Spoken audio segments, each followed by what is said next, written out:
While we are live with Marty up north. Marty, thanks for joining us in Grimerica Outlawed. We wanted to chat with you. We've been, of course, everything going on in Canada, and Darren's back on X. He's been back on X after, I think 2 days after Trump was inaugurated. He all of a sudden, one of his appeals worked. So he's back on, reading your work on X, and he's like, we should get Marty on and talk about Canadian energy and all that stuff. So you are here. Thanks. Sure. Yeah. Yeah. How are things, guys? So I'm glad to be back. It's a crazy, 2025 is off to a crazy start. I mean, I always joke, like, did you have this or that on your bingo card? I mean, I had Trump on my bingo card, of course, but I didn't have the craziness of the leadership debate with the Liberals. I didn't have Jagmeet Singh coming back and whatever. I didn't have Trump coming so hard with tariffs. That's a fact. So it's been interesting. Keeps us busy. 51st state. I mean, the Carney versus Ruby. Carney versus Ruby. Ruby, we got to talk. I mean, we'll talk about that later. Ruby Dalla, though, as she's. Ruby. Yeah, I'm not used to her yet. She's such an outsider. Yeah. But I mean, she's really sounding like some common sense there. But I mean, before we get into all that other stuff, like, let's get into the energy stuff a little bit. Hey, Darren, you wanted to talk about that? So. Well, yeah, because the last time we talked, I didn't realize your background.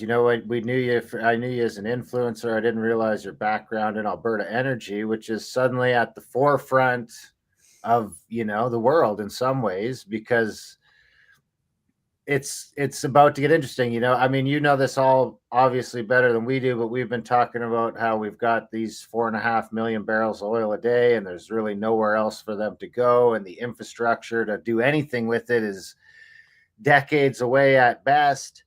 But at the same time, I feel like they're gonna bend us over for it. I really feel like this is gonna be some answers. So I'd like to know your thoughts on that. And I'd also like to just get into, because I don't think a lot of people realize the situation that Canada's in with its energy. Yeah. Okay. Well, let me just for the audience, when I talk energy, sometimes I got a bunch of people that say you're full of shit, Belanger, which is my last name, right? and I literally had a pretty cool career in the energy industry, right? I mean, I'm an Alberta engineer. I spent 35 years working in the oil patch, and the first 20 years in the oil patch, for me, were in the field, like close to the wellhead where it's being drilled and stuff like that. So I have intimate knowledge of producing energy. But then the last 15 years, I moved to Calgary and I got on into some really senior roles. And so I was the director of operations for Keystone, the Keystone pipeline, not Keystone XL, but right. We built Keystone, and my team operated Keystone. My team was busy with the design of XL, so we tried to get XL going. So we'll come back to Keystone and Keystone XL. And then my team worked on Energy East. And I think that's one of the things that maybe sparked that interest this week, right? I put out this tweet late last week about why I don't think Energy East succeeded and why it won't get revived. Because with Trump right now, there's all these talks of reviving pipelines.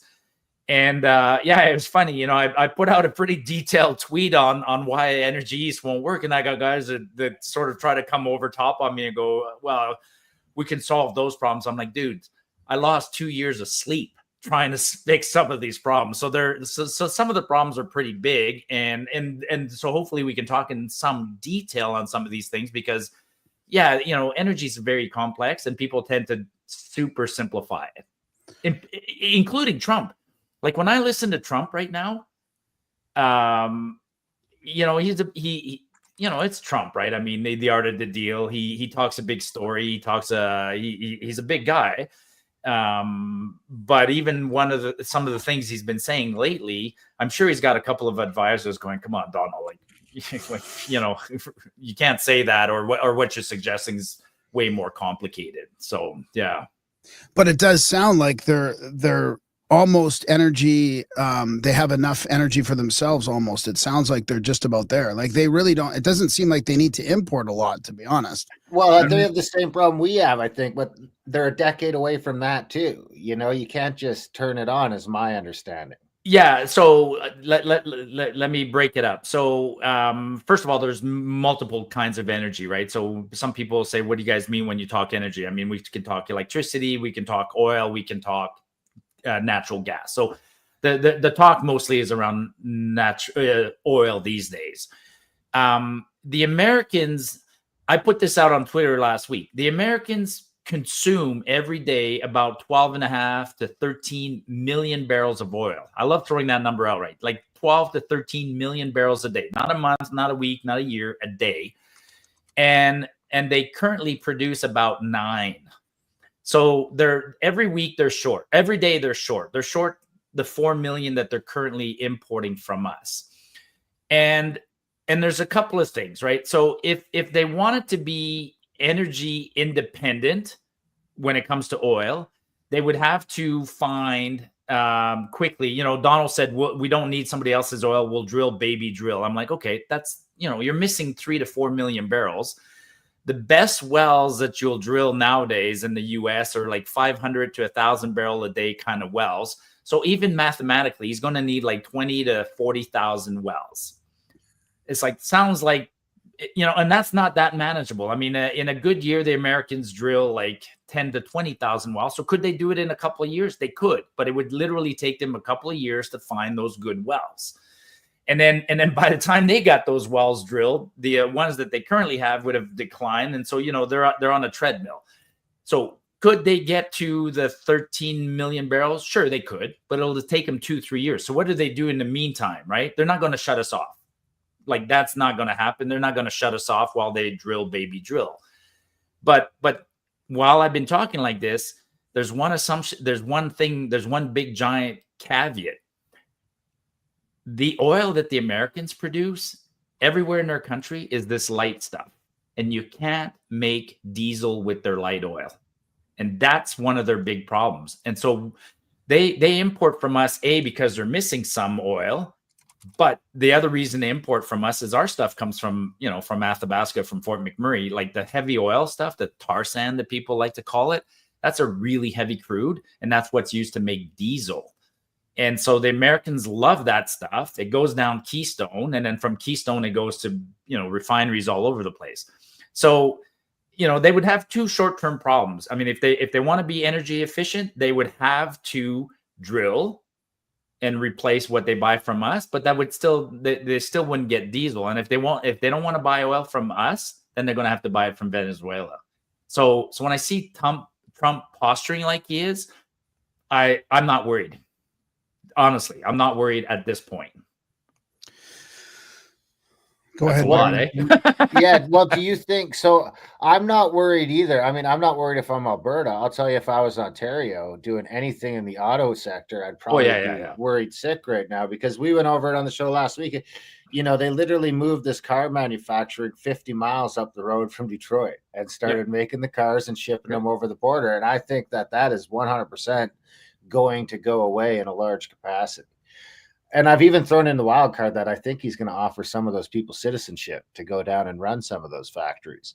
But that aside, I don't want to leave the oil thing just yet. It was actually your director at Keystone tweet that was the one that first piqued my interest, because it does put you in this sort of, everyone can talk this, that, and the other, but you know, you know what the pipeline situation's like. So I don't think I'm really worried about that either. I mean, I often say on the show that I think it's, when I look at the Alberta oil reserves and I look at where the pipelines go and I look at the history of America and oil, I mean, Alberta's always been destined to become part of America eventually, either by hook, line, or sinker. I mean, if because if we shut off their oil, they're gonna come and get it. I mean, that would all probably, because what if it say, can we shut off the oil? Is that even possible to shut off the oil without destroying the fields, the all the facilities that are in the thing? The wells are pressurized. Like, what does that look like, trying to shut down or slow down the 4.5 million barrels a day? Oh, it's always a problem, right? I mean, because the most of our oil comes from way up north, like I said, in Fort McMurray, and it's produced using what's called, SAGD, steam assisted gravity. And so you have to spend, months injecting steam in the ground to kind of melt the oil in place, and then you pull it out. If we stopped all of that overnight, like, it would just make a mess, and we'd have to restart it. But yeah, we're not going to get there. So, I mean, if I was Pierre or anybody in Ottawa right now, I would actually let Trump do. Actually, let's go back though. Like, let's listen to what Trump said. Right? He kind of made it clear in the last few months. Like, it goes all the way back to his debate with Kamala before Christmas, before getting elected, and then after getting elected, he's had a common theme that he's talked about. Right? He wants to try and kickstart the U.S. economy. He wants to give his own people a tax break. So that's where he got this idea of tariffs, which on their own, tariffs are a bad idea. But he's trying to justify, like, how do I impose tariffs on people? So then he turned around to us and he's like, your border's unsecure. You're not meeting your NATO commitment. My north flank, whatever, is exposed to threats from Russia. So he's kind of like, he's made these pretty reasonable demands that if we meet them, then the tariffs in essence go away. I do think that behind the scenes, he's got guys that are telling him, Donald, like, if you slap a tariff on them, they'll slap a tariff on us. And, both sides just end up losing and the consumer pays more. So, maybe we'll come back to that. But, and in the short term, you're right. So Ottawa, Ontario says they're worried. So they're thinking of slapping counter tariffs on the US. And then everybody's looking at us at Alberta and saying, what are you going to do? I mean, we don't need to do anything. Like, I honestly think we don't need to do anything, that we keep selling to the US. If the US does slap a tariff, I think what we'll do is we'll keep selling to them at a discount, because we have no choice. I mean, we can't shut in that oil. So if the US does a tariff, we would be screwed in a sense, because we have nowhere else. Like, we can posture all we want at, saying we'll sell our oil to somebody else. We can't sell our oil to anybody else. Not right now. I mean, the most we can do is about 1 million barrels a day via Trans Mountain yeah. What about train? To the US? To anywhere, like, how much, just like to get it out into the thing, like, how many barrels are in a train car if you're looking at that route? Oh yeah, like, it's so minuscule compared to pipeline. A train. Don't quote me, but a train car is something like 4,000 barrels, and even if you do a unit train of 100 trains, you're doing 400,000 barrels. I mean, Keystone delivers that. Keystone delivers 1 million barrels a day, effortlessly, cheaply. The problem with the train is you send them. It's the same problem as sea cans, right? You send the trains one way, and then you got to bring them all back empty. So there isn't if there was a commodity, if we were sending sending full trains and then bringing them back full, I don't know, seawater or something that we wanted in exchange, another liquid, but there isn't. Actually, what could we ask for? Send them the oil and send us back barrels of Jack Daniels and bourbon. Seed oils. Yeah, we'll take all their excess seed oils now that they don't need them anymore. We'll just, we can supplement our canola crop. So what about Monica Lansing is asking in the chats, hey, Monica, what about the Balkan fields in South Saskatchewan, North Dakota? Anything going on with them? Yeah, they exist. They're just small, right? I mean, in Canada's energy mix of oil, like Canada's oil and gas energy mix is 90% in Alberta and 10% in Saskatchewan. So it's yeah. So even if it's a big one in Saskatchewan, it's still small compared to the overall. Yeah, totally. The oil sands up in Fort McMurray are hard to the size of them is unfathomable for most people. Like, yeah. It's just in, like, we do have the world's third largest oil reserves. Like, it's just big, like big. Yeah. Oil's not going anywhere. That's the other, I said the US was consuming 12 million barrels a day. The entire planet exceeded 100 million barrels a day like last year. There was and like since the 1970s, the demand for oil around the globe has never slowed down. I shouldn't say that. It slowed down briefly during the 2008 crisis, and it slowed down briefly in 2022, or COVID, right? For sort of geopolitical reasons. But the appetite of humanity for oil ain't going down, man. Like it ain't going down. Sorry, go ahead. I don't want to go on too much of a tangent on this because I do want to keep talking about the logistics of the pipelines and the energy because I think it's important. But I want to shelf this for later because this peak oil thing keeps moving. It keeps moving. When I was a kid, it was coming. And now it's, I haven't heard anyone talk about it for a while. And it seems to me like the earth just keeps making more of the stuff, as quick as we can use it. What's your philosophy on that? I mean, you're a lot more in the know than I am. Obviously, I'm running on conspiracy theories and old documentaries. So I like that theory. So I started my career in the oil patch in 1989 in Fox Creek, Alberta, northern, not northern, but mid northern Alberta. And I remember when I settled down there in Fox Creek and I was working, there's old timers there who'd been there, they were my age now. They're in their 50s and 30s, and they're saying, "Hey kid, don't settle in too much. This oil is done." Well, I still visit Fox Creek. I have family there. I still visit northern Alberta, and those places are booming. Because we keep drilling wells, right? We never stop drilling. And so a couple of things. The technology for finding oil is phenomenal. It's incredible where we find oil and how much of it. And the technology for extracting oil is getting better. There's still oil, there's still wells that were drilled in the 50s and 60s that are producing. I don't even like to say this out loud because most people, I just make people happy. I go, "Oh no, we're just going to drill the well, and then in 5 years it'll be off your land." No, it won't. Because these things produce forever with the technology. We can literally go back in old fields and keep finding oil. And to your point, I'm starting to believe that theory that that is being produced internally and it's not.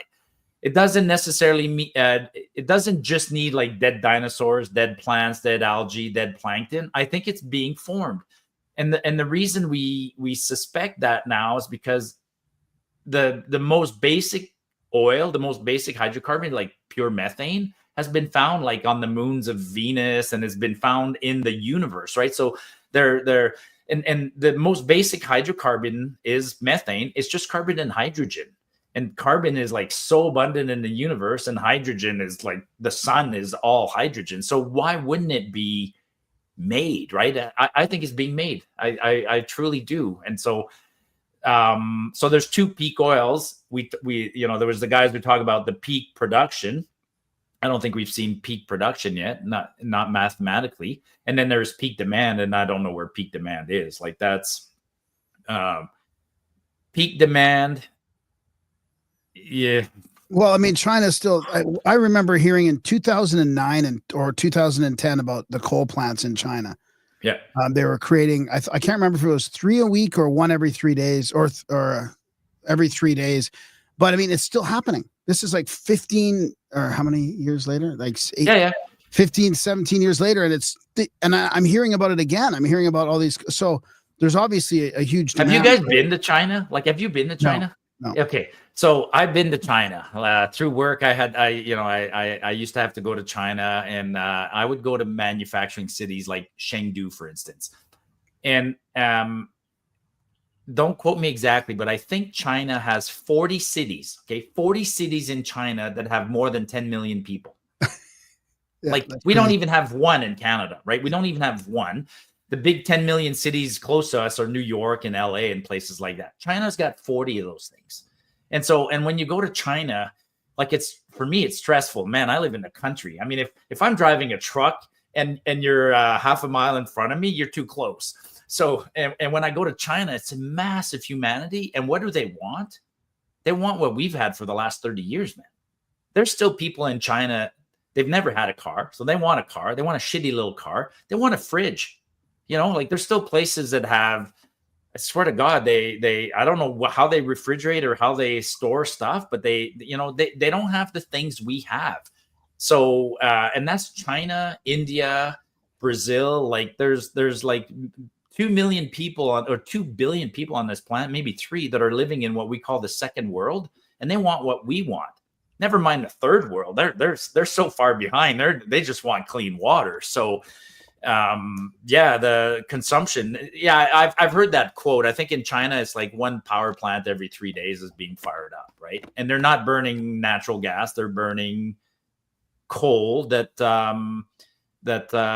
we shut down our coal here in Alberta during Notley. Notley shut down all the coal-fired plants, but the mine in Grand Cache, the mine in Chetwynd, those mines, they're still working, but they're selling the coal to China. It's crazy. Yeah, and my point was that obviously the demand is still there for cheap energy and cleaner than coal, maybe, but I mean, I think we're going to have technologies that transmute the exhaust, and these plants won't be as environmentally dangerous either. Like whether it's gas powered or diesel powered or coal powered. I mean, the technology's coming that will be able to really, really scrub the exhaust, like scrub it to the point where we're basically just producing oxygen out of the plant.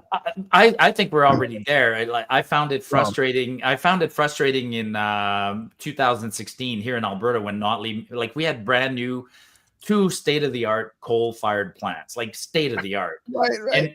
And she made him shut down and then convert to natural gas. And I agree with you. The emissions coming off either or were the same, man. It's water vapor and carbon dioxide. Oh man, it's just so frustrating. Yeah. It's so and it's my friend said to me the other day, like, and I was like, I couldn't believe it. I hadn't really thought of it like this, but he's like, we don't have a stable government. Like our governments in the West aren't stable. I'm like, well, what do you mean they're not stable? I mean, I always thought, yeah, of course we have stable governments, but no, this is what he's talking about. It is depending on who gets in and what kind of like new programs they're pushing or which ones they're shutting down. Like how can people invest in that kind of environment?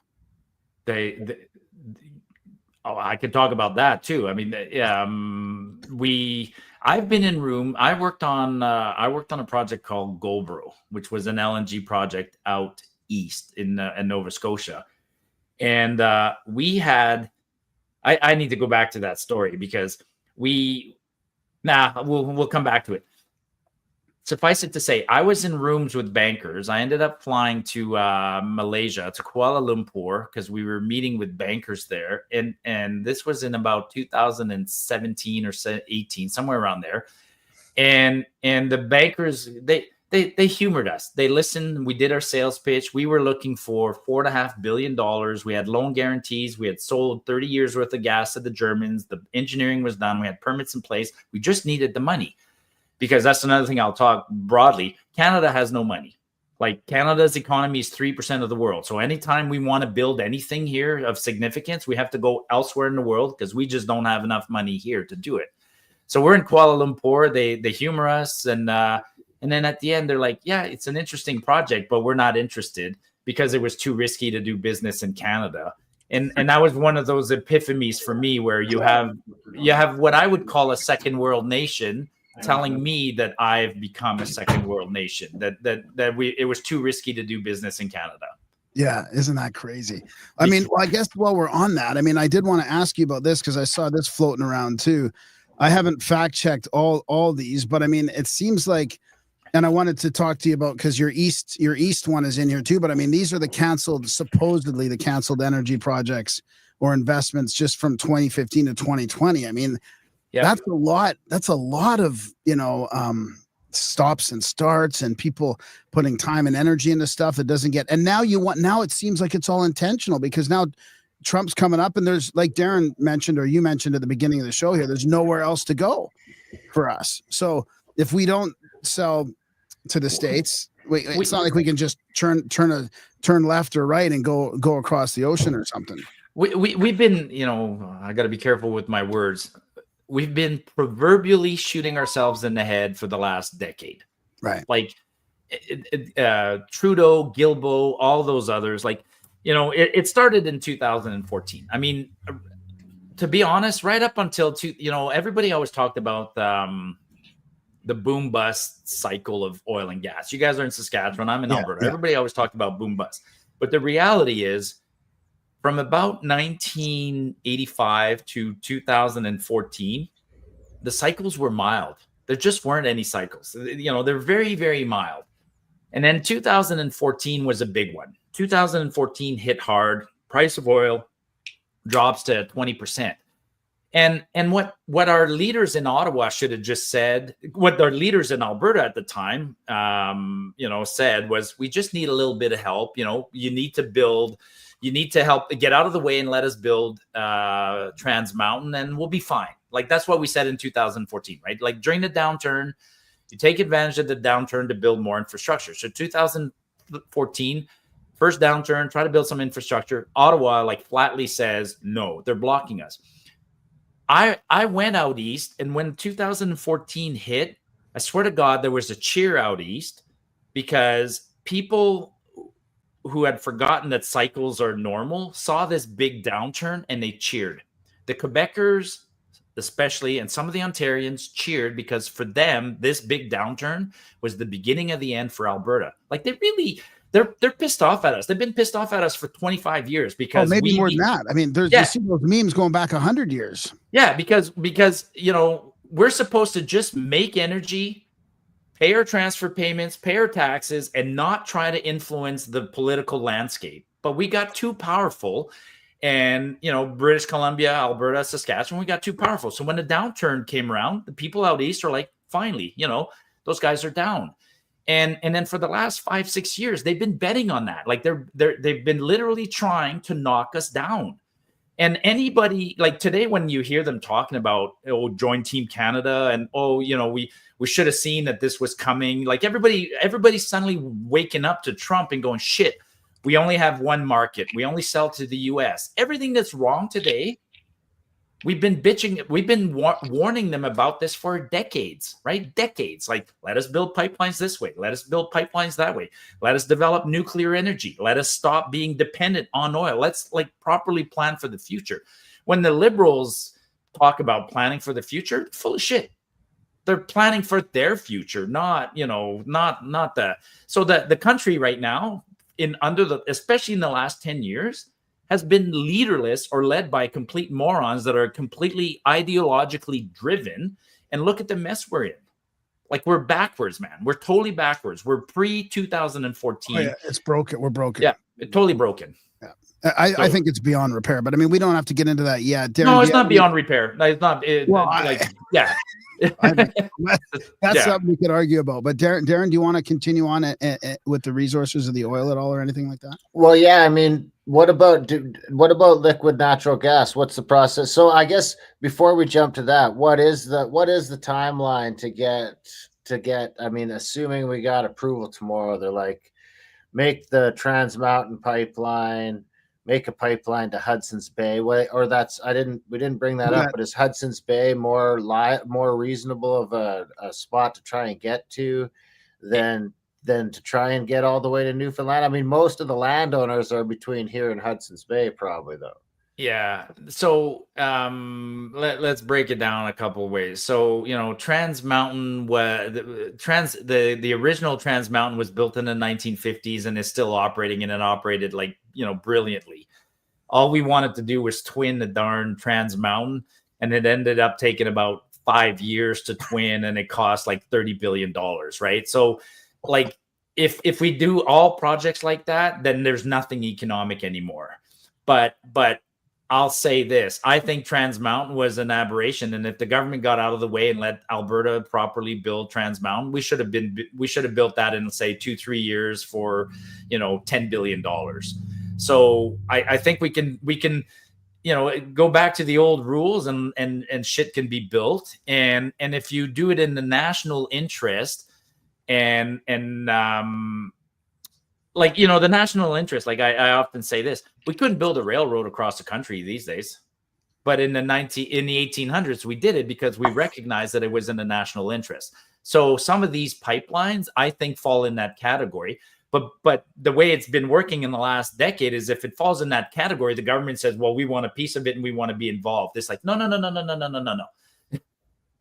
All you need to do as the government is say it's in the national interest to build a big pipeline somewhere, whether it's out east or up to Manitoba and Hudson's Bay. The government just needs to say it's in the national interest to do it, and we're going to facilitate it. That's it. And then industry will take care of the rest. I mean, could we build Keystone down to the part 2 of Keystone in 3 years? Absolutely. It can't be 2 years. Like, I'll tell you that right now. You know, unfortunately, when you're talking projects that big, you know, what's the expression? You know, one woman takes 9 months to make a baby. You can't throw 9 women and make a baby in 1 month. Like, it's where does Keystone go again? Keystone leaves from Hardisty, central Alberta, and goes all the way to Texas, like to the Gulf Coast. Okay. And so central Alberta all the way down to Texas. Yeah. Okay. Yeah. And Keystone's already built, and almost all of Keystone XL, like XL was the extension, like, it's, you know, call it extra large or whatever. So Keystone could be built in pretty quickly, and it would double the oil output from 1 million barrels a day. It would add another 1 million a day. That one, I think that one, if there's rumor that Trump's going to reapprove that one. But boy, on our side, the companies who've been burned, like it's TransCanada. Like, do they want to? And TransCanada sold it to somebody else. Like, do they want to?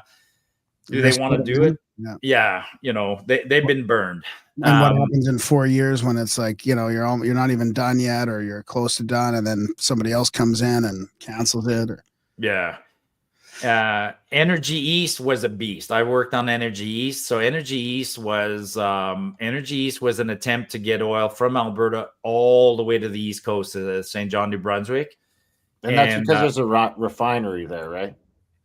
No, it wasn't to get to them. In fact, sure, they'd benefit, because along the way we were going to drop off oil in. There's a refinery in Montreal, like the refineries in the East Coast, the refineries in Montreal and Ontario. Their oil comes from overseas. They import their oil and then they refine it and make gasoline. So we were going to build a pipeline in TransCanada all the way to the East Coast, and we were going to take Alberta oil and dump some of it in Montreal, dump some of it in Quebec City, and dump some of it in New Brunswick. But we were going to be so big that we were going to deliver 1 million barrels. And along the way, like, drop off 200,000 barrels every day to those refineries, and then the rest would go overseas. So we would stop. If we built Energy East, Canada wouldn't import a dime of oil from anybody else. Which is one of the most ridiculous things, right? Third largest reserves on the planet, and 33% of our daily consumption of oil in this country is imported. Oh, that's so sickening. It is sickening, you know, and that's Montreal, and all the oil that's refined in Montreal, Toronto, and those places is imported from Qatar and Saudi Arabia, Venezuela, places like that. Was there ever a plan just to go to Hudson's Bay, like Darren mentioned, like to go through to maybe even where Manitoba is or Ontario, or is that never really a thing? It's never been. The reason it was never really studied in the past is 2 main reasons. One is building up there be a nightmare. Like, you know, there's just no infrastructure, right? How do you get like all that gear up there to build? And then the other problem is that Hudson's Bay freezes in the winter, right? So because it freezes in the winter, then it's only useful half the year. But now people are bringing it back around because there's nuclear powered icebreakers, and then so you could have a channel, because the Russians are doing something similar. The Russians got pipelines that go all the way up, and the Russians are building refineries and shit in like, look at where they're building, like in the top north there. They're building in Siberia. So it's like, okay, if the Russians can do it, then, you know, we should be able to. But Russians are different people, right? I mean, if they want to build a refinery in Siberia, they kind of like force 50,000 people to go live there. You and I aren't going to want to go live in Thompson, Manitoba. Not easily anyways. Yeah. I don't know these days, the way the cities are. I mean, I just moved to a small town. I just moved to the middle of Saskatchewan from Calgary. I mean, Calgary and during COVID, and I'm like just getting as far away from the cities as I can. Yeah, but that's like the middle of nowhere, you know, that's like through the woods into now go back to that map. Just bring up that map real quick. And you know, there's one small exception.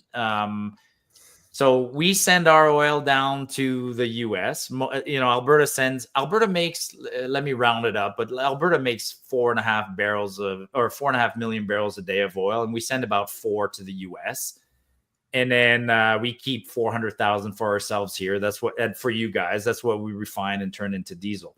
But some of the oil that we send to the US actually comes back up to Ontario. Oh, that's what I thought. Yeah. Yeah, it does come back up down in that Michigan Peninsula. Like it comes around right in the middle there. Exactly. So there's pipelines that go around the Great Lakes and then come back up into Ontario, and so that's funny because, one of the things that's being bounced by Ottawa is that they might force us to shut in some of our oil. And we said, well, if you force Alberta to shut in some of our oil, we're going to starve you guys in Ontario. And then the Ontarians are like, well, we'll just bring it in by boat. I'm like, okay, over frozen St. Lawrence and over the frozen Great Lakes, knock yourself out. Like, people always forget that these lakes freeze. As big as they are, they freeze. So you kind of want your oil to flow year round, not just and you can't send enough on the trains, eh? No, you never like the volumes are big, man. It's more than you can fathom. It's more than you can fathom. And then I get in trouble because I suggest this on Twitter I suggest it about every 6 months. I get mad, right? Every 6 months I get mad and I say we should shut the gas to Eastern Canada because the oil, they import their oil, but they don't import their gas. The gas comes from Alberta. So almost every drop of natural gas burned in Ontario and Quebec comes from Alberta through the big Trans-Canada pipeline. And I always say we should shut that in and let them freeze in the dark. And I get accused of like wishing harm on my fellow Team Canada. And I'm like, yeah, but now you guys just told us that we're going to have to shut in and like make up your mind. Yeah. That's pretty funny. Yeah. So, So, I mean, it seems like, do you feel like it's, I've got so many questions, Marty. Part of it is like, where have you changed your mind politically or about some of this stuff? Or have you always kind of been a bit of a dissident when it comes to, like, let's say, the agenda that has stopped a lot of this progress has been based on a climate change stuff from the WEF. And I mean, Canada's like the vanguard in pushing this bullshit. Have you always been there with this stuff, or like No. when we look at that list of all the council projects, it makes you feel like, or makes me feel like it's intentional. Like it's just like stop all the progress in the West and, No, it's intentional. I mean, let me answer your first question. So young me up until 2014 couldn't care less.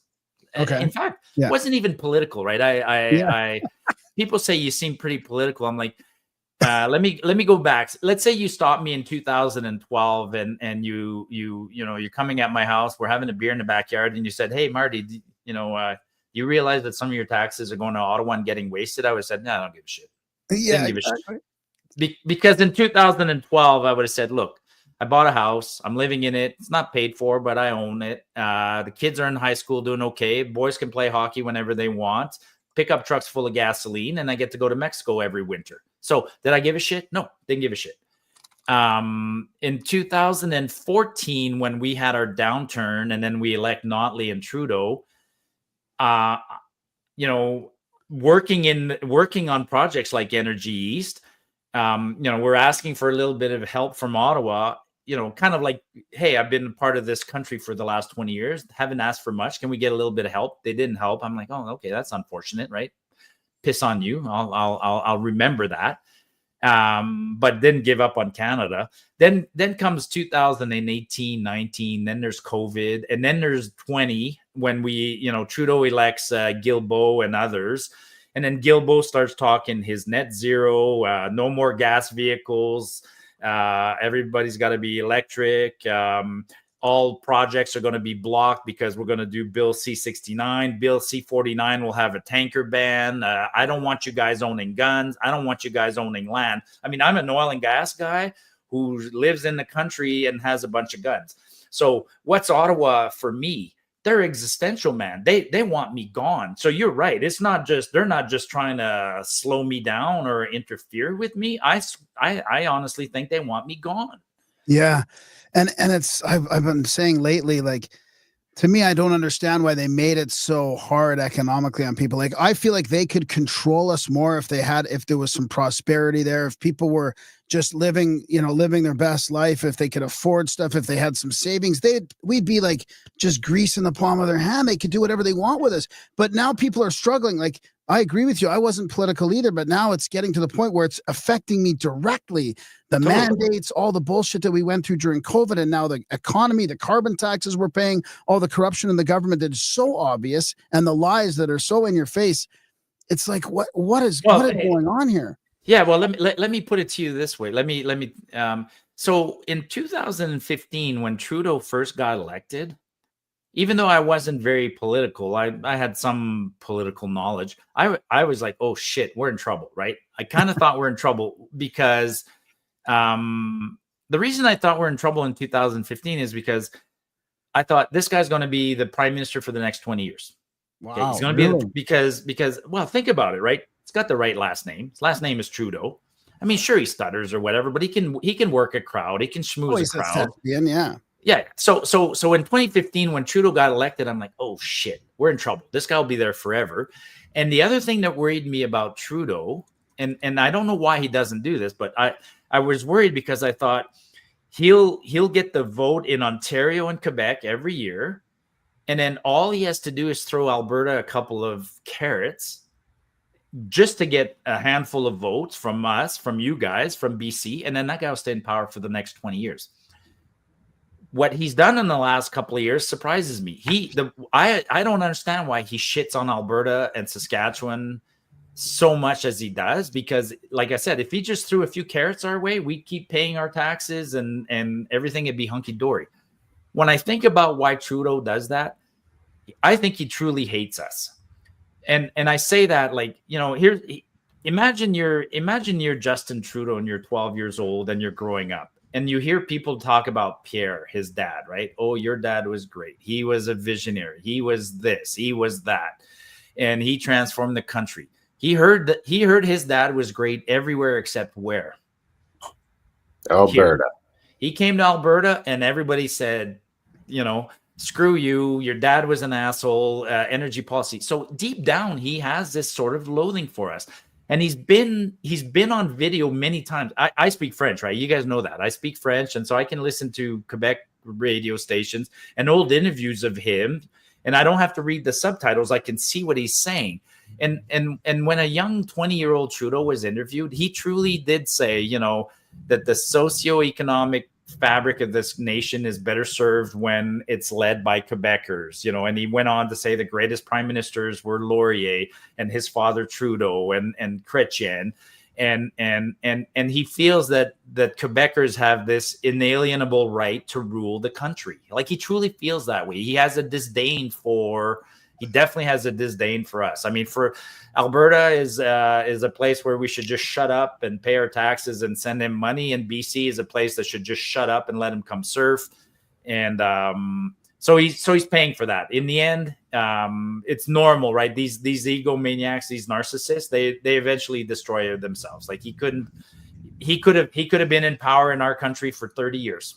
Well, that can segue us into the Quebec separation. I've seen some stuff that's kind of coming back now. Well, wait, before we get into that, because I wanted to ask Marty if something to do with Quebec running the country and the equalization payments has something to do with them not signing the Constitution Act. I mean, I feel like Quebec could upend the 1982 Canada Act pretty easily at any given time, maybe even in court.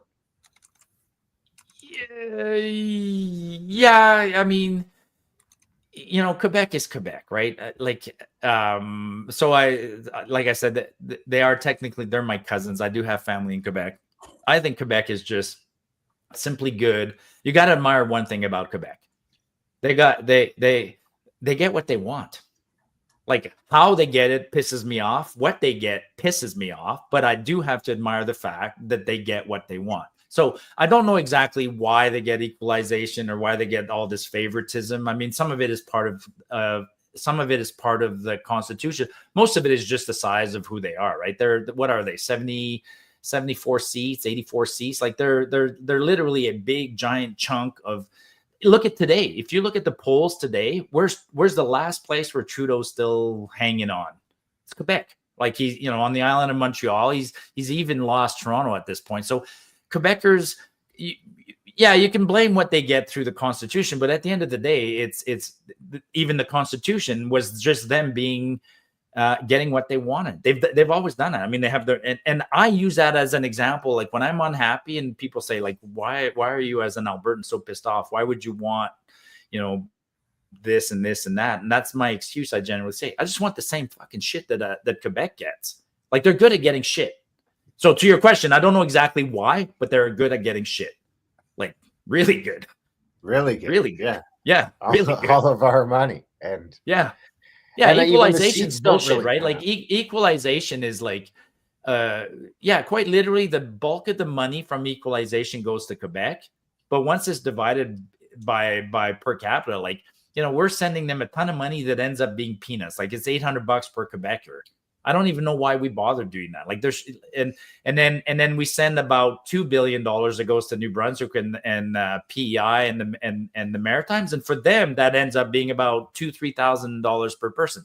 So let's scrap equalization and let's have just one little thing that says that we recognize that the small provinces like PEI and New Brunswick will never achieve sort of the economies of scale because they're too small. So yeah, let's just agree that Ottawa gives them $3 billion a year. Don't call it equalization, just call it welfare for New Brunswick. that everybody pays into. And then Quebec, no bullshit. You don't need an extra $800. You know what Quebec does with the money we send them? Like they spoil themselves, right? Like it's bullshit. Like they keep claiming, it's to give ourselves whatever equal services. Everything in Quebec is better than we have here. They spoil, like, you go to Quebec and they take our money and they give themselves free university with it. Yeah, and you look at the childcare is another big one, right? In Alberta, you're going to pay $800-$1,200 a month to get your kid in some decent childcare. Well, you're equalizing someplace so that they can subsidize it down to $150. Yeah, if it was real equalization, I'd be into it, but it's not real equalization. And then the equalization doesn't factor the fact that their wages are cheaper, their housing is cheaper, everything is cheaper over there. Like they don't need that money. They have so much money that they just blow it on themselves. Hey, what are we going to do with the transfer payments this year, boys? Free tuition to everybody. Like, yeah. So on that, because I think if I remember correctly, you're a few hundred years of your family being in Alberta. You've been, I guess your family's been around for a few separations attacked. It seems like Quebec is sort of leaning back into maybe talking about separation again for the first time in 30 years. Last time I think they came within 1% of leaving the country, and I don't know. I mean, maybe you can correct me on this because I've only been out here 20 some years. But I don't think I've ever seen Alberta separation higher than it is right now. Just the amount of it's always sort of been in the background, sort of, you see the odd sign but I mean, it's everywhere. Well, Graham and I were talking about that just when you left briefly. Like the typical Albertan of 15 years ago didn't care about any of that, right? Like I said, if I were sitting in my backyard in 2012 and you told me I'm spending a little bit of extra money, my transfer payments or equalization payments are being wasted by Quebec, I wouldn't have given a shit. Because we had good jobs, we made good money, gas in the truck, and the kids are playing hockey. It's changed in the last 10 years, and Albertans are waking up. It's a slow awakening, but it is, we more and more of us are realizing that we're not getting a fair deal. So, and that was the first request of that. That's the first thing we started hearing in the last 10 years is like, we just want a fair deal, like and we're not getting them. I mean, look at the examples of this week, Ottawa calling us not part of Team Canada. I'm like, well, like you want us on Team Canada, but you don't want us to have like key players. You want us to sit on the bench and pay the $200 tuition fee so that you guys can keep playing. So that's not fair. Look at some of the things that happened in the last year. You know, the Liberals gave a break to the Maritimes on home heating, on carbon tax on home heating oil and free heat pumps. And then we said, where's our stuff? No, you don't get that. You keep paying your carbon tax. So the country's not being treated the same. And then there's the deep stuff. Like we don't get the proportionate number of seats, right? I mean, I live in Rocky View County, and my riding is like 144,000 people or something like that. We got one MP for 144,000 people. PEI has 400,000 people with 8 MPs. So what is that? Like that's one MP for every 50,000 people. Like what's Quebec's breakdown to? It's lower than ours and higher than PEI. It's like it's 80,000 per riding, but they still get a disproportionate number of ridings. But even if you completely made it proportionate, like even if one MP for exactly every 100,000 people, we'll never get what we want because Ontario is now up to, I don't know, 13 million people and Quebec's got 8. So that's 21 million people there. And what are we? 4.5, and you guys are 1. So the people, that's a meme I post all the time. Like, when you look at that map of Canada, I can't remember. I think it's the 54th parallel. Like if you draw a line on the 54th parallel, which is like just over Toronto, half the population of Canada lives under the 54th parallel in Ontario. Like, that you don't need, that chunk. That's where the cars are made, right where that white dot is, right outside of Detroit. That little chunk around there, and then goes up a little bit towards Ottawa and Montreal. Like that little part of the world, half the Canadian population lives there, and they decide, like our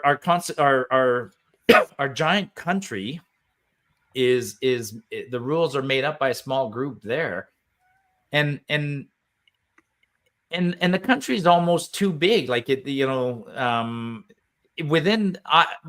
the country, I count about, I don't know, 7 different cultures, like very distinct cultures, right? The Newfoundlanders, man, like if you've been to Newfoundland, you've met with the Newfies, right? They're their own group. And then the Maritimers in general, New Brunswick, Nova Scotia, PEI, they got their own way of life. Quebec definitely got its own way. Ontario definitely got its own. Us you and could the cut prairies. Ontario into 2.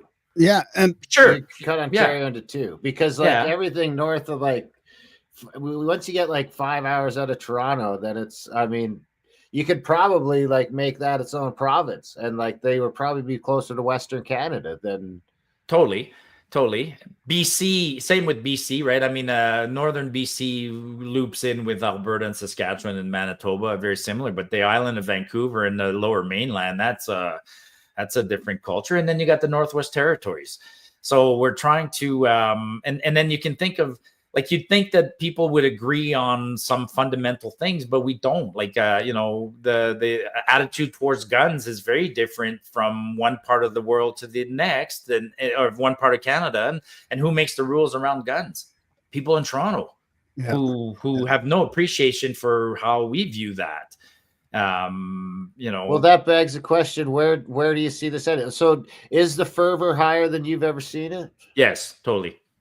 By like magnitudes? In fact, I don't want to put the cat out of the bag too much, but I'm involved in a lot of backdoor discussions and movements, and I know that there's, for us, it started last year. It's not a new concept, right? Trying to get a fair deal for Alberta is not a new concept, and people, as long as like 15 years ago, even Harper, before he became prime minister, he advised Ralph Klein, like God love Ralph Klein, King Ralph. So Harper, when he was just a young politician, approached Ralph and identified, 25 years ago, hey, Ralph, Alberta's not getting a good deal. You guys really should start preparing for this, right? He could see the writing on the wall.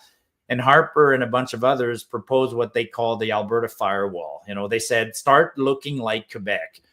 Set up your own provincial police force. Set up your own Alberta pension plan, your own tax collection agency, and a few other things, and then start getting ready, because Harper and others said to Ralph, like, before the, you know, in the next 25 years, 30 years, you guys are going to seriously realize that you need to be independent. So you need to get prepared for that. And that talk in Alberta is so common now. Like everybody, like there's a big movement to get our own police force. You know, the whole Coots bullshit, everything that happened during COVID, everybody's pissed off at the RCMP here. So we want our own police force. We want our own pension plan because we're over contributing to that. We want our own tax collection agency because that way, if Ottawa wants to send money for equalization, they'll have to first collect it from us before they can send it. So, so that firewall discussion has been revived, but now people are literally saying, screw the firewall. Let's go right to referendum, right to independence. So behind the scenes, there's still people going, whoa. Let's do make sure we don't lose. Let's make sure we don't lose. We don't get, you get this once every generation. So you get a vote once, but in the short term, we're trying to convince people first to get, you know, the Alberta pension plan, the police force, our own tax collection, those kinds of things. Well, how has the Trump rhetoric about the 51st state and people now like really like that has got people like, we were surprised at how many people were like, oh, Team Canada, you know, and it's like, where has everybody been for the last 4 or 5 years when we're losing all our freedoms and our economy, and now all of a sudden they want to fight for Canada? Like, and so, you know, Darren and I have been talking about how good it would be to become a part of the States for a long time. And now that he's mentioning it, it seems to have got everybody in a tizzy, but it's also increased the interest in literally Alberta becoming a state or moving. Like, how has that sort of confused that whole movement, or has it helped? No,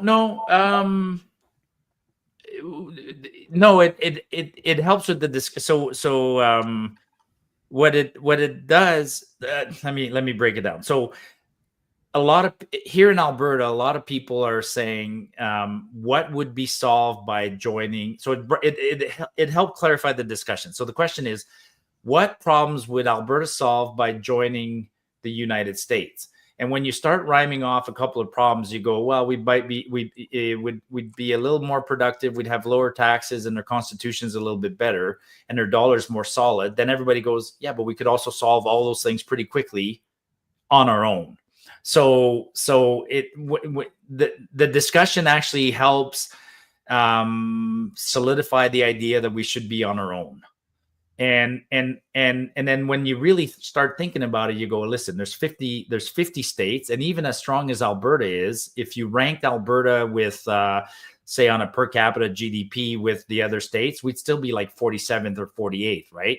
So would we get the full attention of their Washington? We might even be further than we are from Ottawa in terms of their attention, and we might get just as abused. Well, you'd have to bring Saskatchewan with you. I mean, you can't leave us alone. No, I want to bring Saskatchewan and a chunk of northern BC to make sure we have some coast. Trust me, I'm and the Yukon, right? But I'm not convinced that joining the U.S. would solve our problems. I'd rather definitely take a crack at solving them on our own, and then if we struggle a little bit, then we join afterwards. And I think most Albertans right now see it that way. Would that change if Trump actually followed through with his no income tax thing?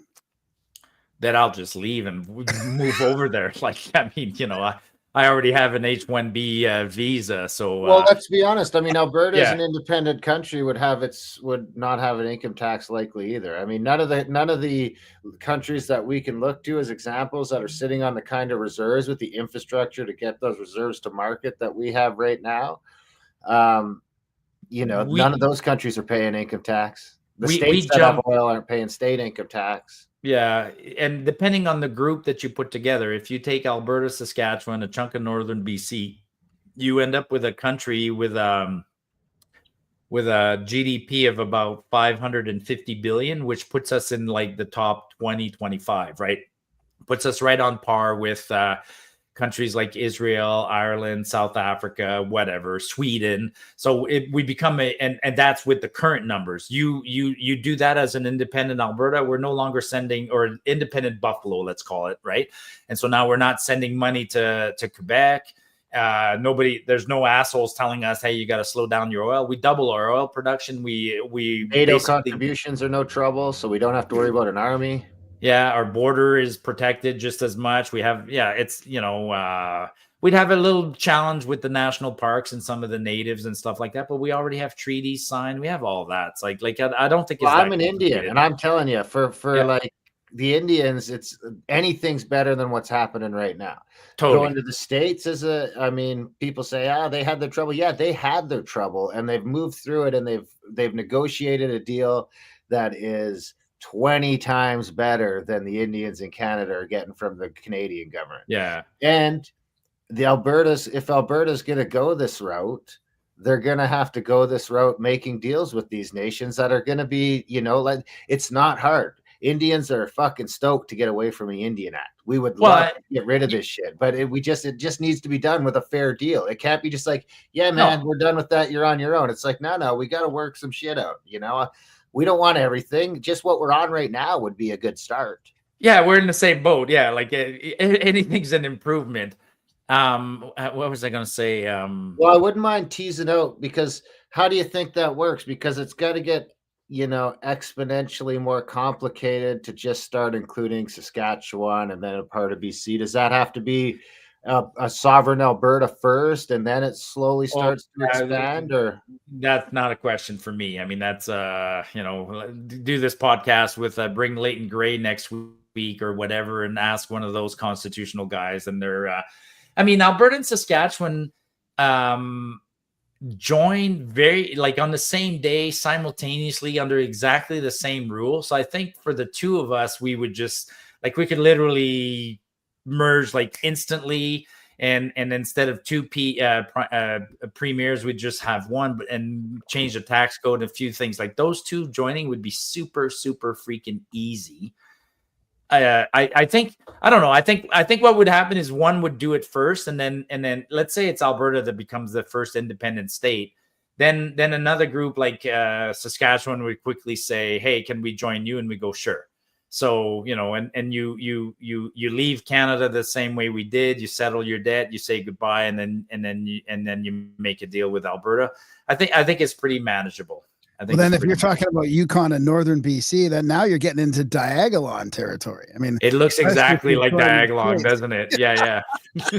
Well, I mean, you got to throw the curveball in there that even with the U.S. is about to do a bunch of oil expansion in Alaska. How's that oil getting to market?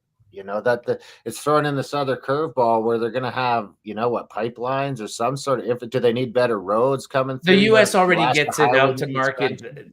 The U.S. gets it out to market through Valdez, Alaska, right? Through ports. Yeah, remember the Amico Cadiz and the Valdez disaster? Like the Americans can get it, but I just want to. You just reminded me of something.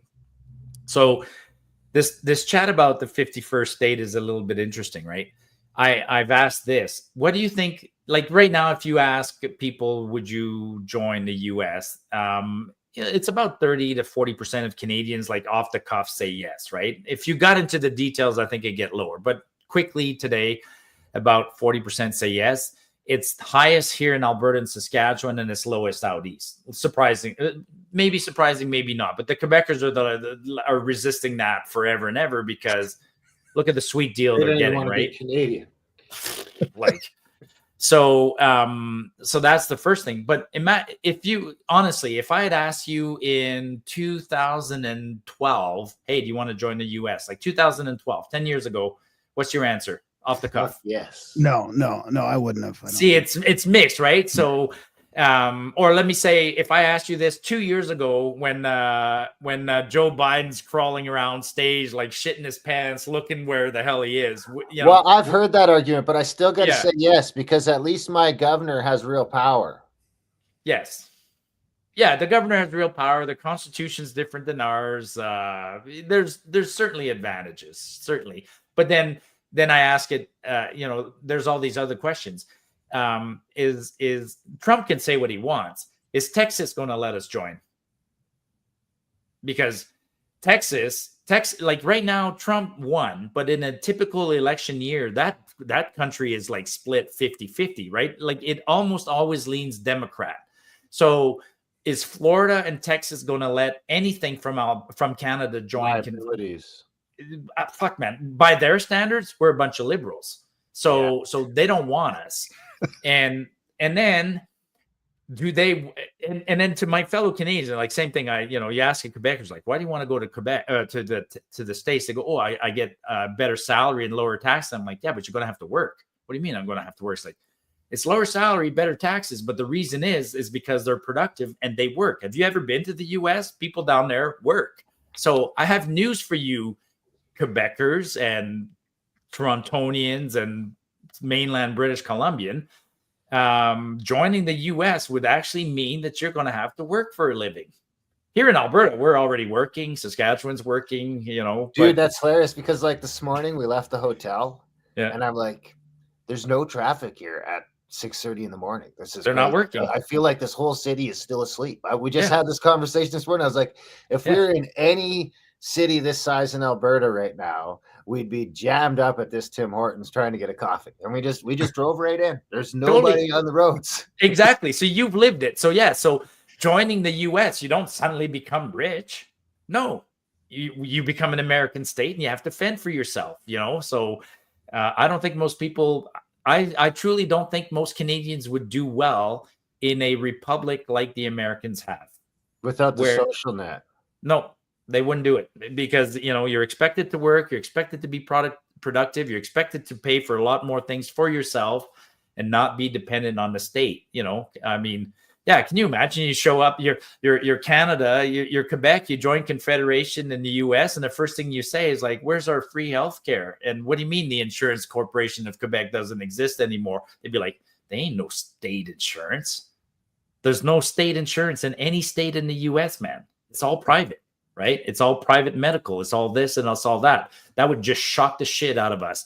And that would be a deal breaker. Imagine Quebec. Yeah, we want to join the US, but we want to keep our massive social safety net the way it exists. Americans would be like, whatever. Yeah, that's a good point. What do you predict? How do you see this sort of unfolding over the next, like 6 months and then to 5 years and then to 10 years? I think from a strictly Alberta standpoint, sort of. It depends on a couple of things. Let me take Trump out of the equation in the short term. It depends on what happens in Ottawa, right? That's the other thing we often talk about here in Alberta. If the Liberals manage to cheat another election, which I don't think is beyond their capabilities, like they could do whatever the frick and they'll figure out some deal.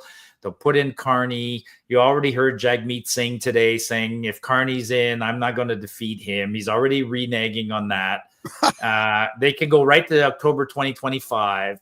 If the U.S. keeps threatening what they do, they could declare another Emergency Measures Act, and they could say there's no election this year, blah, blah, blah.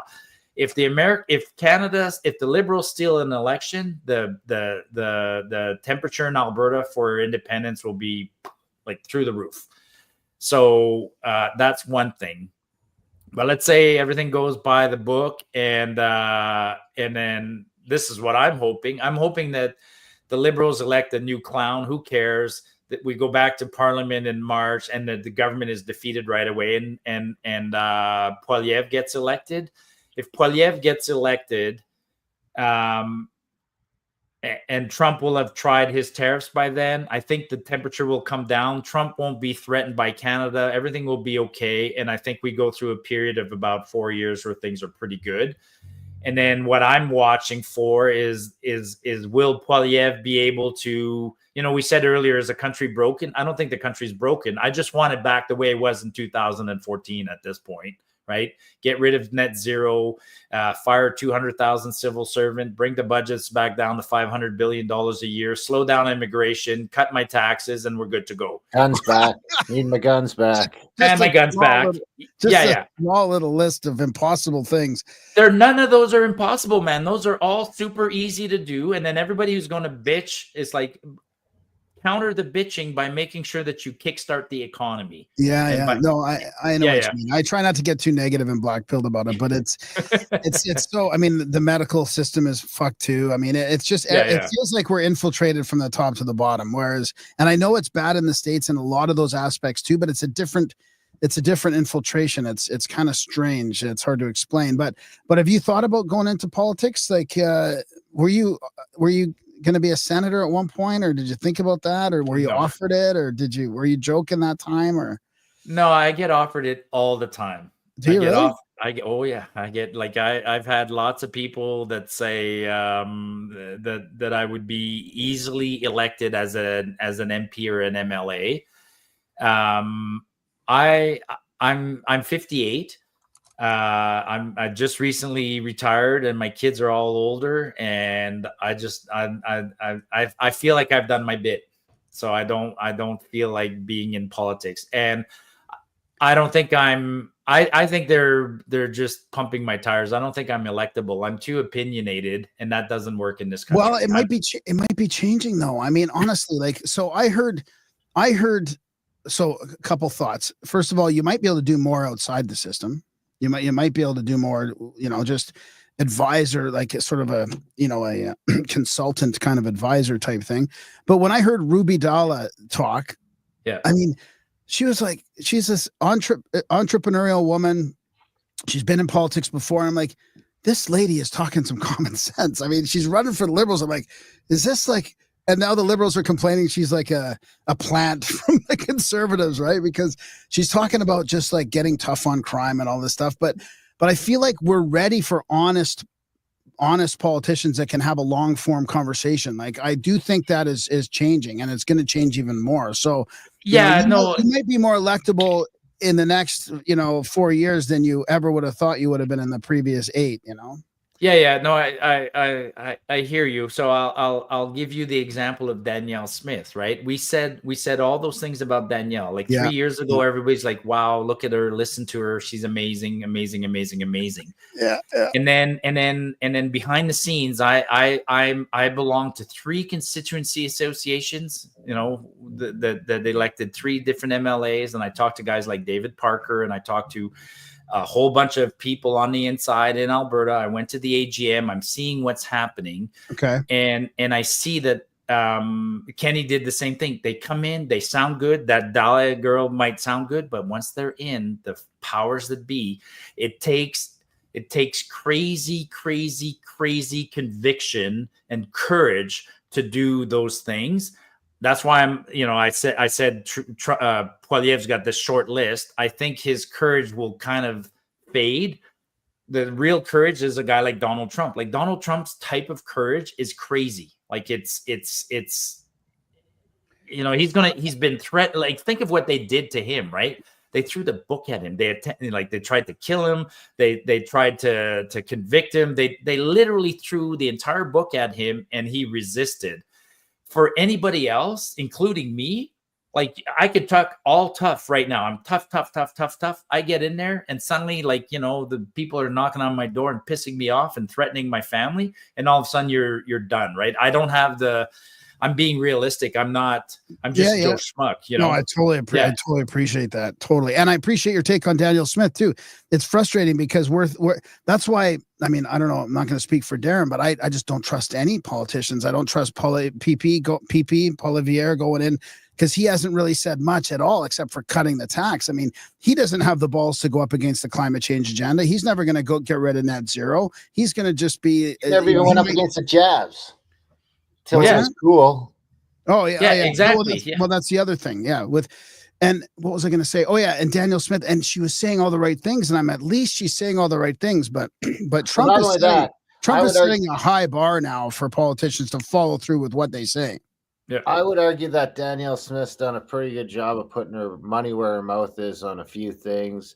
We were the first jurisdiction in the world to come out and apologize for how unvaccinated people were treated during COVID at extreme political consequence.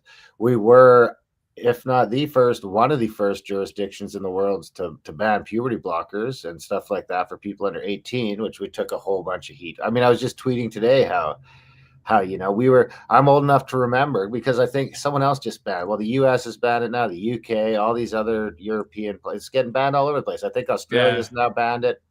And I'm old enough to remember when everyone in Alberta was getting called hillbilly bigots because our leader had the balls to go out ahead of the curve and say some of these things. And like I say, she was just getting called a traitor by 30 million people in the country, last week. I'd like to think it's a little less than that. Yeah, no, she's resisting. She's doing good, but one of the, you made me think of this. One of the things that changed in the last 25 years is literally the makeup of the country, right? This crazy multiculturalism, multi-ethnicity has created a beast in and of itself that's extremely hard to manage. And I see Danielle having to do that. Like, I go to the AGM last, 3 months ago, and I'm like, holy shit, there's this big giant Muslim group, and then there's these Christian guys, and then there's the rednecks from the middle Alberta, and then there's the woke. And the woke and the city people, and it's like, holy shit. So, and as soon as you trying to find the common ground between anybody is such a complicated thing. That's where the US, I think, is beautiful. They do still have a more obvious common ground. Our common ground, man, I don't know where it is. And I think Pierre's going to face that. Like, he, even something that sounds as simple as say opposing immigration and trying to slow it down. You talk about slowing down immigration. I'm surprised. There's I can point out all the problems with this high speed immigration that we have right now, and there's still people go, oh no, we can't do that. They're thinking selfishly about mom and dad or their uncle somewhere. I'm like, finding common ground is so brutal. But Trump, this is where Trump is helping us, right? Trump is defining some of the common ground. Like, if you can have whatever opinion you want on, let's say, climate change. If Trump says, I'm pulling out of the Paris Accord, I'm not allowing any of my banks to do net zero, and I'm firing everybody who's DEI in government, we can dig in our heels and say we're going to keep doing climate change. No, we're not, right? So he's forcing some common ground our way. Yeah. It feels he's going to force us to be efficient. He's forcing some hard decisions, I think, in Canada, right? Because it's not as easy as just beating your chest and saying Canada will be fine. I mean, it's at this age where we don't just have the news to say it's all going to be fine because we're going to do this. There's all these different voices that are kind of like, hey, we might be fucked here. And at the very least, it pulls to the forefront that our entire country is sort of dependent on other countries, which is maybe fine. Maybe that's the way it has to be. But I think you kind of hit the nail on the head where the one thing that's been exposed in the last 5 years, even probably longer than that, in your opinion, is that Canada probably has no business being a country. I mean, it really has no business being one big country because it's never going to change. There's no instance in the world that Alberta ever gets a fair, like, you could live in Alberta, you can think this, you can think freedom, whatever, but it's just you don't have democracy. You don't have democracy. You're living under someone else's democracy. It's just an enormous country that is where the population is weirdly spread out. That's the problem, right? I mean, we have this. It's a simple logistic problem. Like I said, you got 50% of the population that lives in the teeny weeny little chunk in the bottom corner in the middle over there, and then the other 50% is spread all over the place, and we don't have a lot in common. I mean, we have almost every province. Like, you could take the major city in every province, and if a major catastrophe happened, touch wood, we don't want that to happen. Yeah, who's coming to the rescue? The closest state are going to be the first people on the scene helping out because the closest city is 1,000 miles away. Yeah. We have very different problems and priorities across the nation. Like, New Brunswick's got an aging population that doesn't work, and they want healthcare and for old people. And then you got Alberta with younger families who are worried about schools at this point. I mean, you got parts of the country that are saying, like, you have seniors in some parts of the country saying, why are we still paying school taxes? We've paid our fair share. And their preoccupation is their pension, their OAS, and something else. And then you got guys in the Northwest Territories, man, they got preoccupations, and you and I don't even, never think of. I mean, I have friends who live in places where, you know, you're still driving on dirt roads, and that's a preoccupation. So yeah, it's a complicated country to manage. I just wish we could sort of be split. Like we're it seems like the last, let's say 10 years, we're sort of getting into these ideological differences and in all the Western nations. And I just feel like I wish we could just be split and have a chance to thrive, like within sort of a like-minded group in a country sort of setting. Right. But we're all split in all these different ways. And maybe that's the eternal struggle, and it's always going to be like that. But I feel like with the internet now, like we're finding these sort of similarities and differences, and I wish we could sort of capitalize on I don't know, I guess. Yeah, and yeah, no, I hear what you're saying, and I'm going to throw this out too. Like I've said this a few times. Like if we were starting Canada today, would we design it the way we have? Probably not, right? And so and actually that's a frustration that I hear often. Like, you know, we formed our country in 1867, like almost a full 100 years after the Americans. The Americans did it in 1776. And I still think they had a better system. So why didn't we just copy their system? But then right from the get-go, we didn't fight from the king. We didn't fight for our independence. He gave it to us with a whole shit ton of rules. And some of those rules today are completely silly. So we would need, and so some days I can convince myself that the country can be repaired, but then that thought usually passes because I go, yeah, is Quebec and Ontario, are they really going to give up what they have? Like, would I if I was there? That kind of leads to a couple questions from Monica again. She says, well, not only that, before you go to that, there's the demographic collapse that we're sort of marching into at the same time. Like, what do Ontario, Quebec, and New Brunswick look like in 10, 20 years? You know, I haven't been to Ontario and Quebec in about 5 years. I should go visit. Is it getting old? Yeah, it's probably getting older, right? Is what you're saying? I think that's well, Alberta. I mean, another caveat or another point for Alberta going its own way eventually is that I was listening to something the other day that was saying we are the youngest out of all the like Western world. Alberta's got the youngest and maybe not most productive, but the youngest and whatever population. We have the youngest population, but we still have a problem. We are not reproducing. We're lucky. In Canada, there's only 4 or 3 provinces that are growing naturally, meaning they have more births than deaths. Alberta is the leading one, but barely. And then Ontario and Saskatchewan, so as young as our population is, we're not having kids.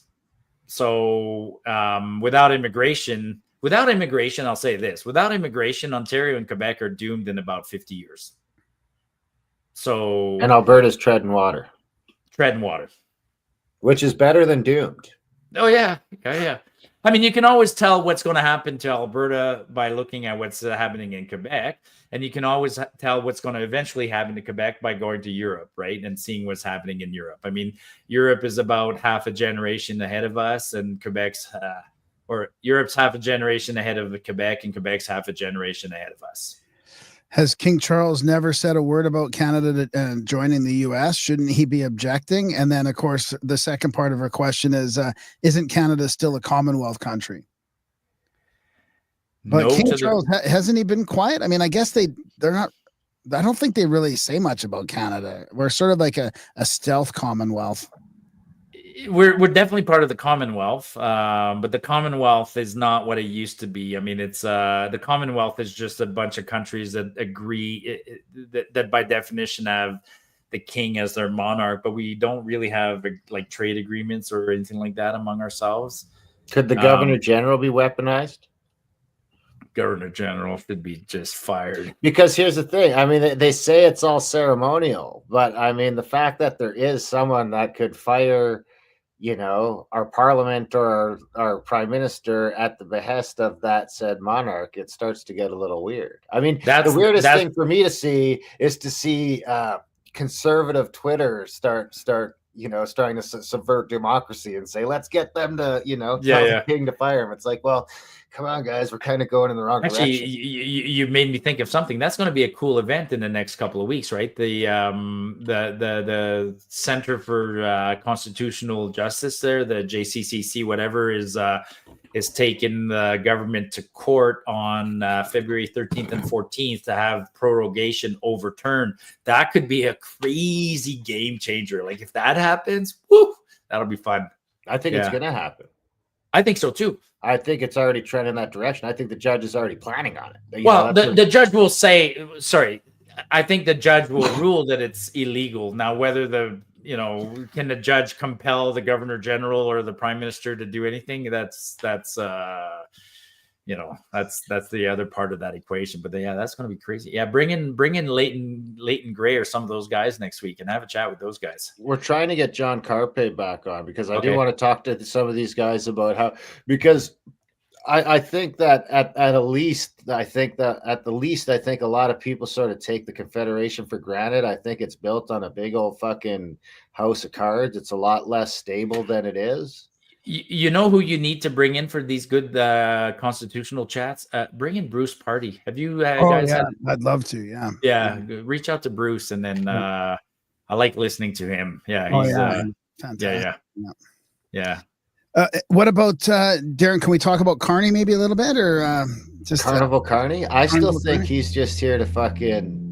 I still think it's going to get weird at the last minute. I think he's trying to prop up Freeland somehow. There's something weird going on between those two. No, Carney's got it. He's going to come in and take it. I think that what they're going to do is they're going to get him in with all his narrative, and they're going to get enough of the people that over to them to make it look like the media will make it look like it's kind of neck and neck, and then they'll steal it. I mean, this is what I think is going to happen with the. I think they wanted to. I think they genuinely wanted to. What's the word? Not the elect, but the select. Select. They wanted to select Carney. I think he'd been selected for sure because he'd been talked about in the for the last 3-4 months, and then Freeland resigned. That his name came up more than coincidentally. Then I think that's who they wanted to put, and I think Freeland is genuinely putting up a battle.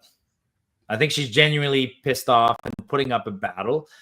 When I look at the number of, I've been trying to keep track on the spreadsheet of who's thrown their weight behind who. It's about 60-40 for Carney, right? So the people are so Freeland's putting up a good battle. The other people, they were just noise, right? Like that area guy, and like they needed, because they said, oh, we're going to have a fulsome deep search of the country for transparent for the best candidate. Bullshit. You guys broke every rule in the book, and you got a couple of people to make it look like it's legit. So it's I think Freeland's putting up a bigger fight than they expected. Well, I think Freeland and Carney are tighter than people think, though. They're that for family. Sure. Yeah. Well, she said in Quebec. So I listened to her in French 2 days ago. She went to Quebec, and in French, she was very specific. She said that in her opinion, she's better than Carney. She should be the prime minister, and she would make Carney her finance minister. That's what she said. She's like, yes, he's better at me at finance. He's got that right background. And she's trying to promote that the best team would be her in charge and him second in charge. But boy, when she was doing that interview in Quebec, and Carney, right? They both went to Quebec last week. My God, the audiences were like bored out of their skulls. Like those guys neither of them resonates in Quebec. Neither of them. Wow. Not even like the audience in Quebec. It was like it was a very popular daytime talk show with the main host and 6 guests. And the 6 guests never said nothing. Like it was just, oh yeah, it was brutal. It must be weird. It must be weird for people in America too, to like the Quebec thing is so weird with the Bloc Québécois or whatever, that party that was, I mean, I don't know where it's at right now in the polls, but it was second to. It would form the opposition if we had an election tomorrow. It would form the opposition. Like how weird is that? A provincial federal party. We had it before. We had it in 1997. Oh, it was 97. Wow. 93 or 97. One of those 2 years we had the Conservatives and the Bloc as the opposition. Huh. But in those days, the Bloc was the opposition, but still didn't have all of Quebec. To me, this would be the funniest thing in the world. If I was if I was the conservative leader, if I was Pierre, but he won't do this, I wouldn't even run a conservative in Quebec. I wouldn't. Why bother? I would give everything to the Bloc and let the Bloc, and so then there'd be no conservatives in Quebec, which would mean that there'd be fundamentally no representation in Quebec. Kind of like we have right now, right? There's no liberals out in Western Canada. Who would we have? Randy Boissonneau and whatever, right? So let Quebec vote 100% Bloc, and then watch what happens. They'll be so pissed off. Their separatist inclinations will go through the roof because they won't get anything. That's the part that I hate. If Pierre wins, say 3 conservative seats in Quebec, he's gonna have to turn all 3 of those seats into powerful ministries, and that just pisses me off. So yeah.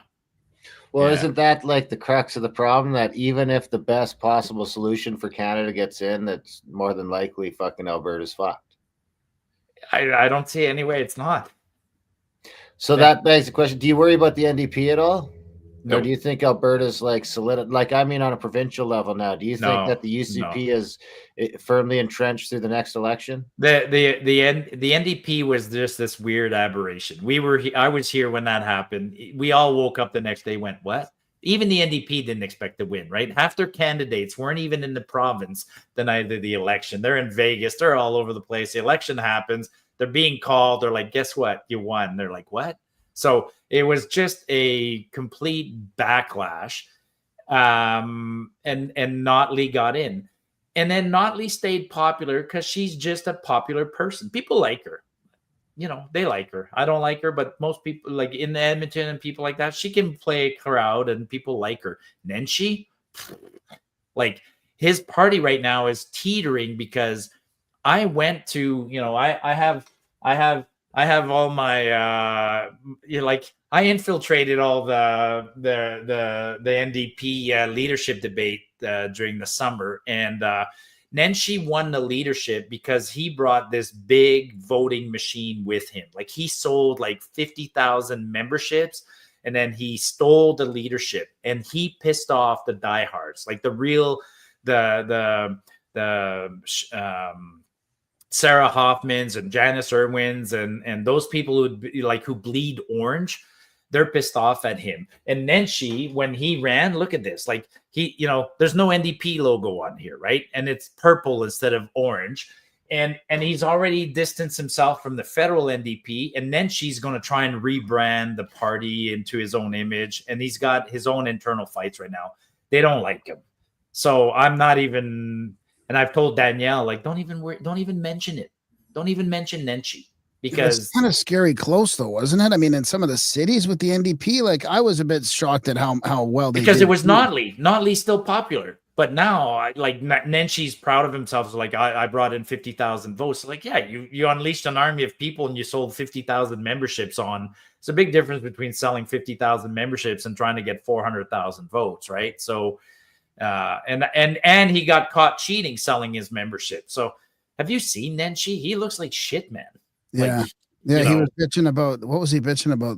He was bitching about something. I saw him on there today and I was like, oh my God, that just doesn't look good either. He's just, he's complaining about the $2 million. Oh yeah. The $2 million, report about COVID that we won't even get into now because we don't have time. But I mean, and I was like, dude, everybody's doubling down on that. It's crazy. You also have to add in that when this last election, we were dealing with the Kenny. We were still have this Kenny thing. Kenny fucking locked us down. It wasn't the NDP. Kenny fucking locked us down.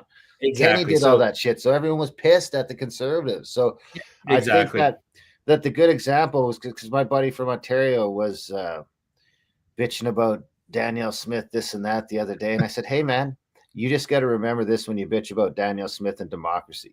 She is doing that with a very clear mandate from the Alberta people. There's nobody in Alberta that's jumping up and down and freaking out and protesting. I mean, they said it was going to happen, but I'm in downtown Calgary almost every day. And it's just not happening. It's not happening. Everyone seems to be just like, cool, man, just head down and work. She has a big, strong following. She's loved in other parts. I mean, most of her fan base is actually outside of Alberta. Like, she has a very big fan base in Quebec and Ontario, and places like that. But yeah, I wouldn't even talk about Nenshi if I was Danielle right now. And then you can disarm Nenshi. I mean, Nenshi literally has to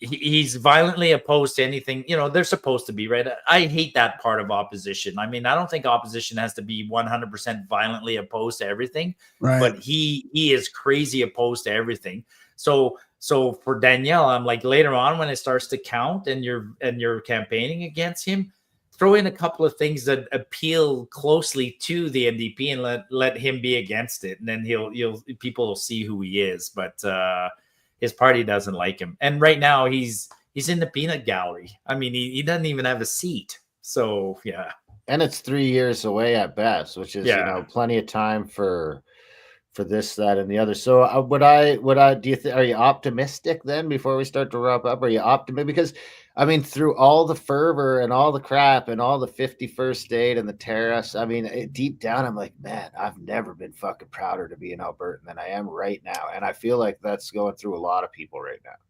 Oh, that part of me won't change. I'm a proud Albertan. I mean, that's like, I won't move to the U. I've worked all over the world, and then every time I come home, I'm just happy to come home. I mean, I think I live in paradise, and I like the culture here, and I'd rather stay here and fight for it than go anywhere else. I'm not giving up and going down south. I'm proud. I'm definitely more optimistic now than I was, say, 2 years ago. 2 years ago, the threat of Trudeau and Guilbeault and others was starting to weigh, right? Like, it was annoying, especially during lockdown.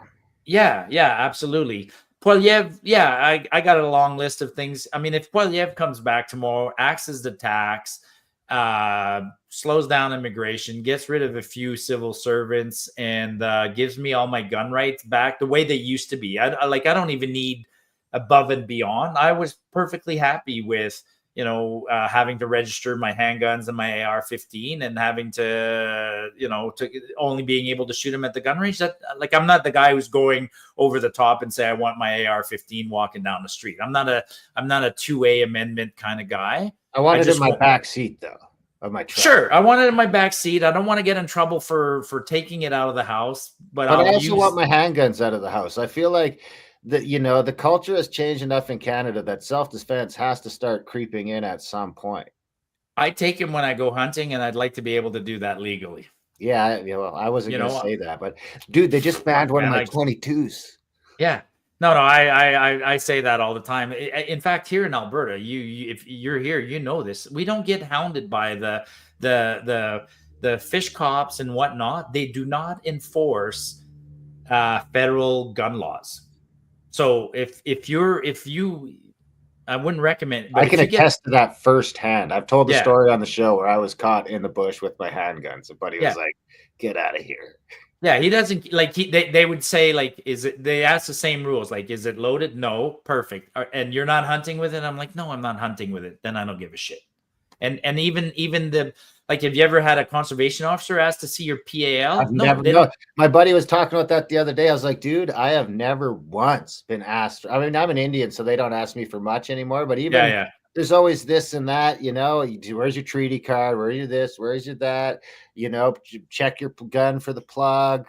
Not once have I ever. The only time I've ever been asked to produce my PAL is when I'm buying a gun or buying ammunition. Yeah, so that's because it was under Ed Stelmach or one of the other guys during the long gun registry era. There was an edict that went out to provincial law enforcement saying you will not enforce federal gun laws. That's the cops' job, but our fish and wildlife guys, show me open the breech, show me that you don't have a bullet in the chamber, you're not driving around with it loaded, that's fine.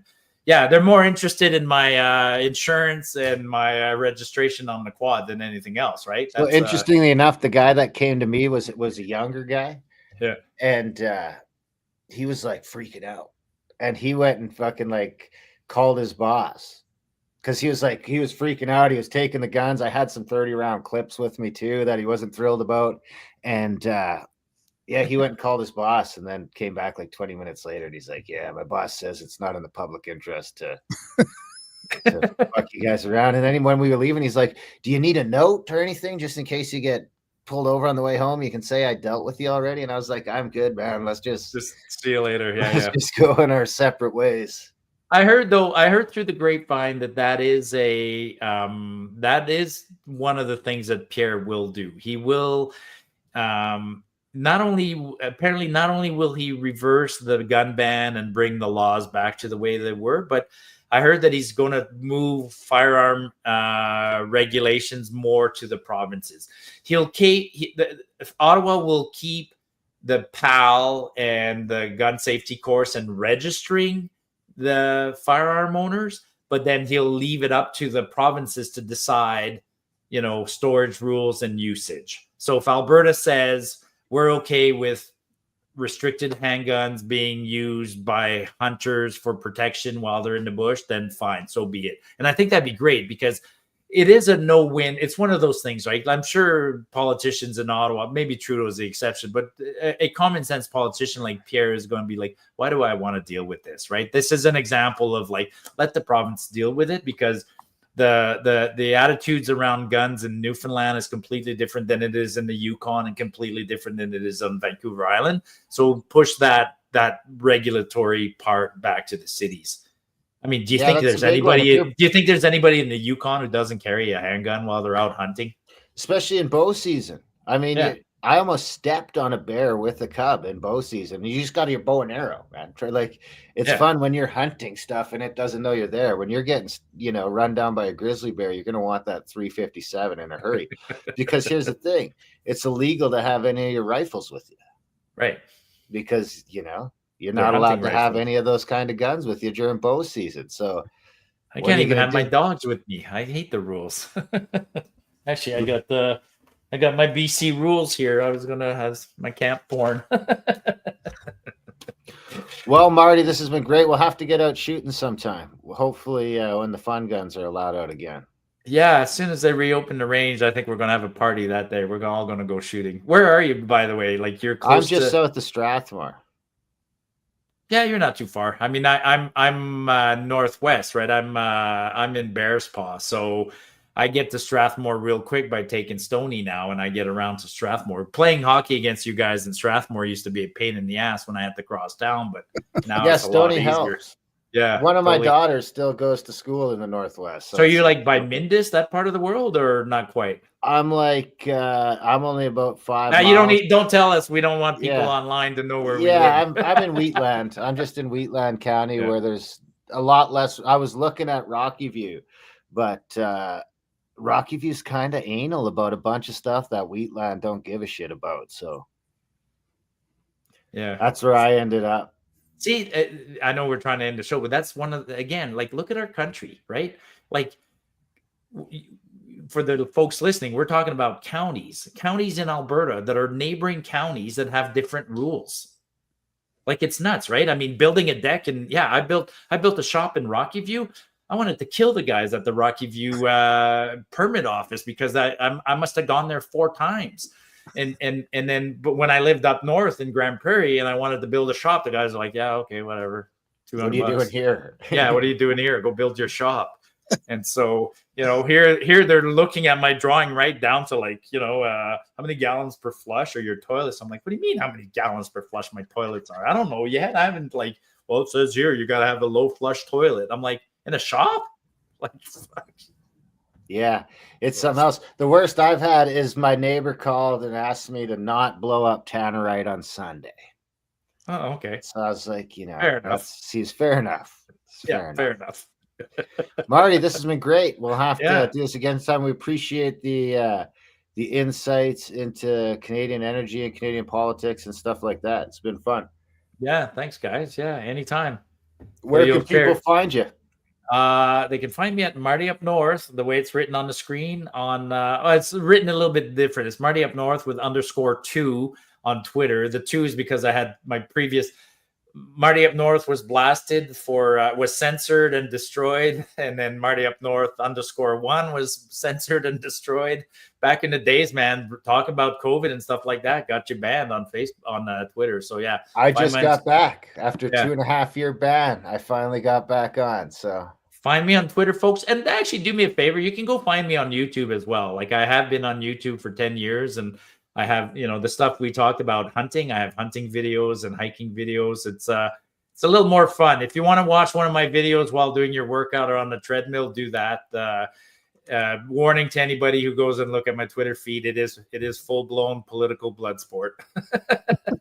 It's fun. Yeah. Marty, thanks again. Come back. Cheers, guys. Take care. Good night. And that was a chat with Marty Up North. Check him out on Twitter. That was good. What'd you think? Yeah, it was fantastic. Yeah, we should do more Canadian stuff like that. It was a good one. We kept it all in the free section for you guys this week. We did it all for free. We didn't cut it off. We figured we don't do much of this stuff, so it's a good insight for a lot of our audience into what's going on. It's like there's no more inside baseball than that. It's not just a political thing. It's like conversations that are coming up with me almost every day. Yeah. Where it's like, on one of the job sites or this or that or the other, it's like, fuck this, we got to get out, something. It's either 51st state or independence, but none of it is like stick around with what we're doing right now. No.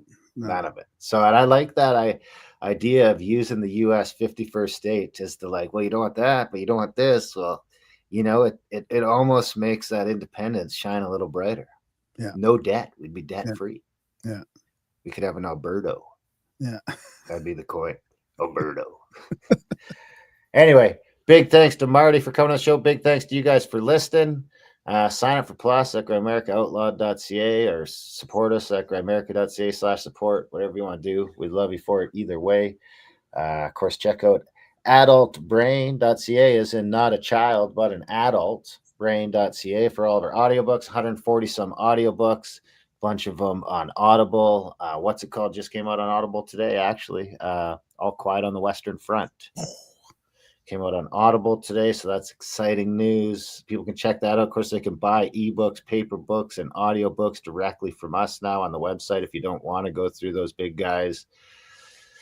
What else? GrimericaCBD.com is a big one if you like CBDs, or there's even some like 5 milligram THC gummies in there. There's a bunch of different tinctures. You go to GrimericaCBD.com and check that out. We partnered with True Hemp Science on that, so we're not making it ourselves in a bathtub. It's all accredited. What else am I missing? Grimerica.ca. Contact@thecabin.com.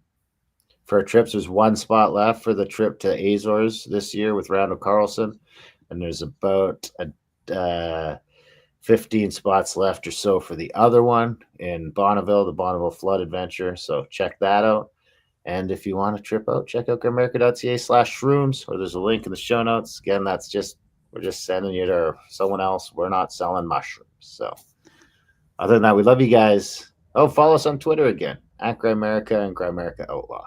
And the new YouTube channel. If you're not at the A list, what is it called? The A list, right? The EH list. The EH list. Dash list. The EH dash list. So yeah. All right. We love you guys. Thanks for listening. And we will see you next week.